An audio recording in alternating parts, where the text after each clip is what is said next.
guys.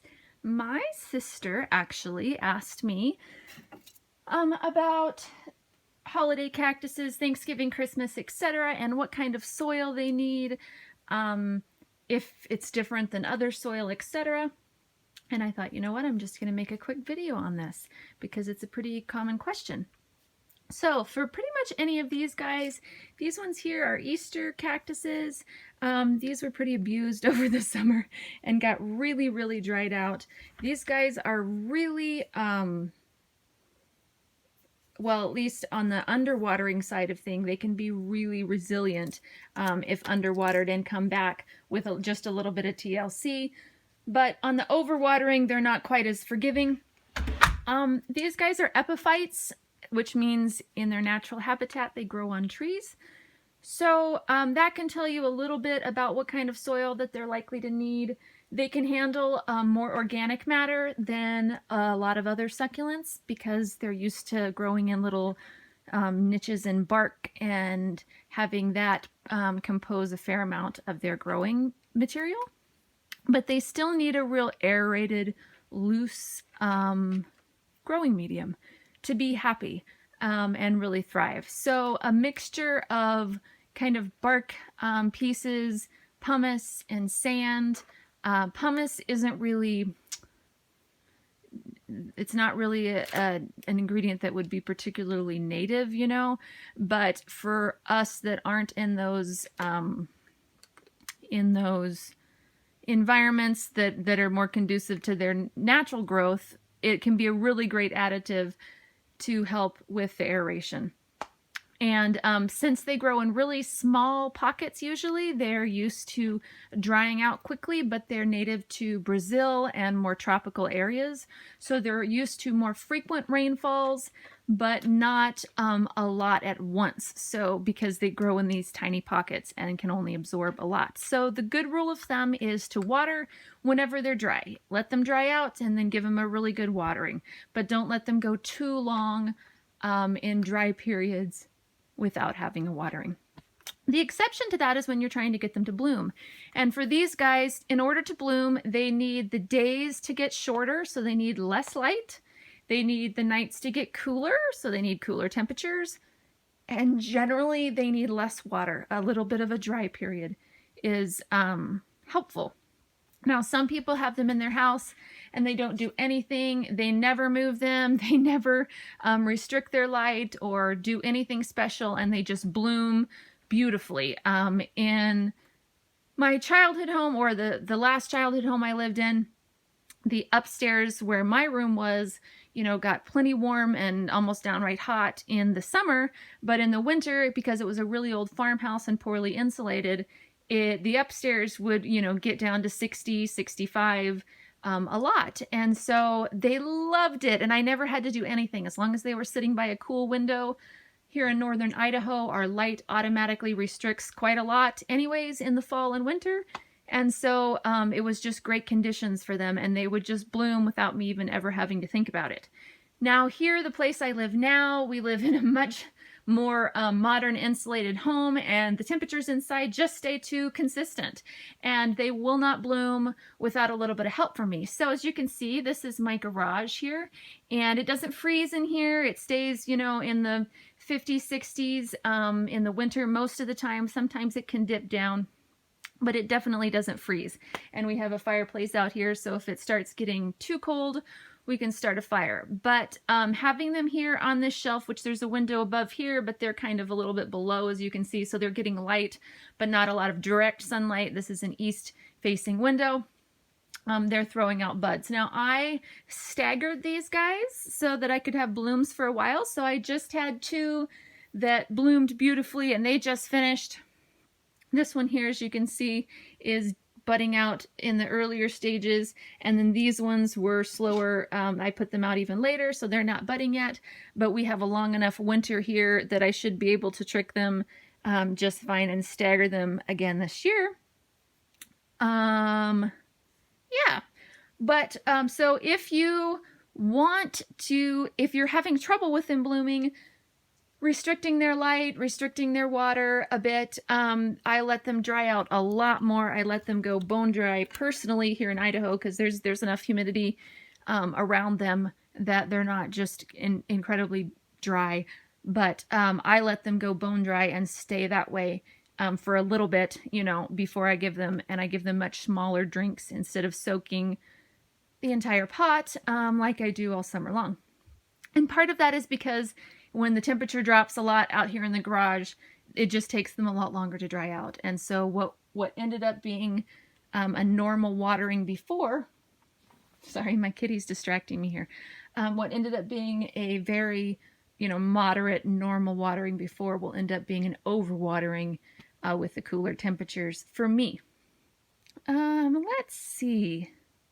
I think that's about it for just a basic really quick video. So on the soil, back to the soil, a lot of people recommend using just a mixture of a traditional cactus mix and some sand and perlite, which can be great. I use different mixtures in different ones.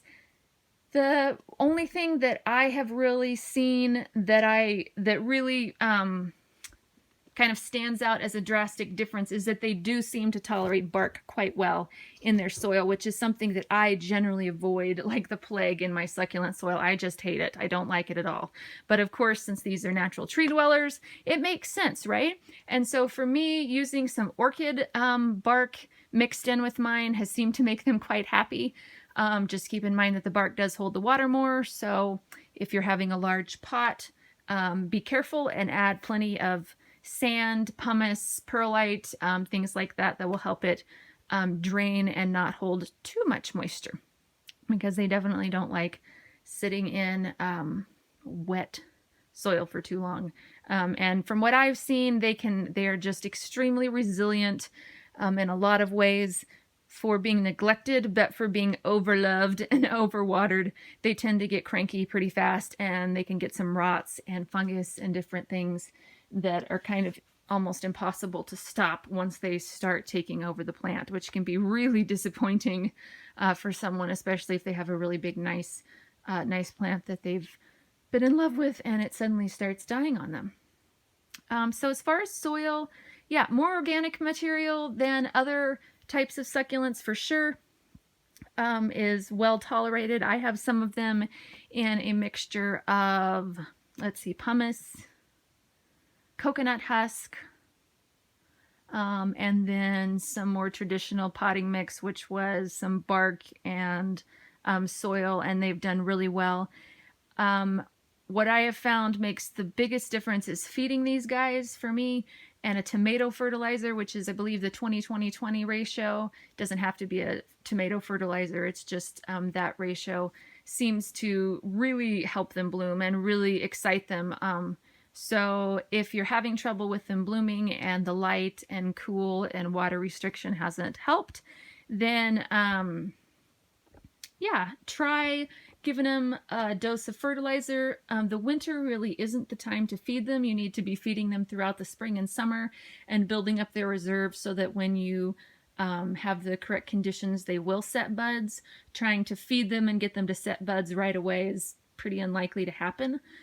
But you can always give a try if they're not blooming anyways. You know, it's not really going to hurt the plant a lot, but it's generally recommended for a lot of succulents to not feed them in the winter.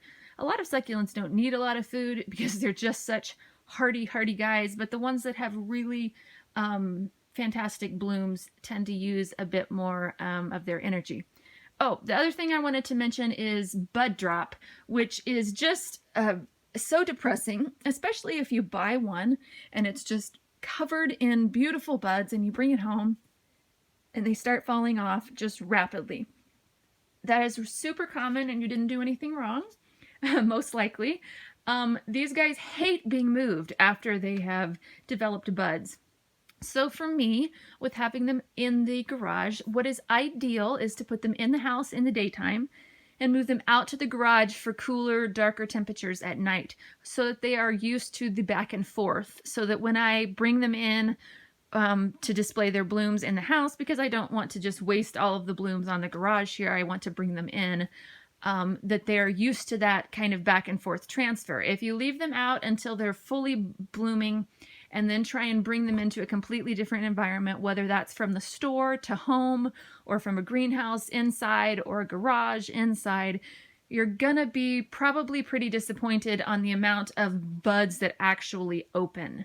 Now, another thing is with store-bought, recent store-bought ones that have lots of blooms, like this one here is a recent addition, and you can see the one that's blooming for me, the buds are a bit more scarce. Now this guy got stressed, and this is more scarce than I would expect, but having, you know, 3 or 4 buds on every single leaf end is not sustainable for these guys, and they're just not all going to open.